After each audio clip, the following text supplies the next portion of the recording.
রাওয়ালপিন্ডি টেস্টে পাকিস্তানকে 10 উইকেটে হারিয়েছে বাংলাদেশ। টেস্ট ক্রিকেটে পাকিস্তানের বিপক্ষে টাইগারদের এটি প্রথম জয়।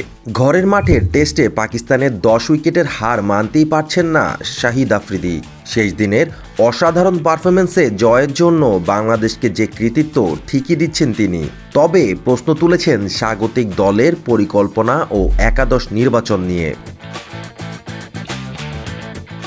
সামাজিক যোগাযোগ মাধ্যমে আফ্রিদি লেখেন, 10 উইকেটের হার এই ধরনের পিচ প্রস্তুত করার সিদ্ধান্ত 4 জন ফাস্ট বোলার খেলানো এবং বিশেষ স্পিনার না রাখা নিয়ে প্রশ্ন তুলে দেয়।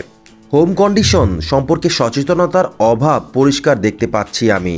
একই সঙ্গে টেস্ট জুড়ে যে ব্র্যান্ডের ক্রিকেট বাংলাদেশ খেলেছে সেটা কৃতিত্ব তাদের দিতেই হবে।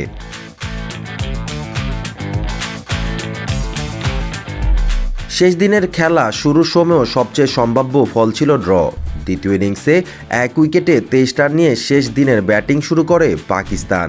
তবে বাংলাদেশের 2 স্পিনিং অলরাউন্ডার মেহেদী হাসান মিরাজ ও সাকিব আল হাসানের দারুণ বোলিংয়ে শান মাসুদের দল গুটিয়ে যায় 146 রানে। প্রথম ইনিংসে 117 রানের লিড থাকায় বাংলাদেশের সামনে লক্ষ্য দাঁড়ায় মাত্র 30 রান।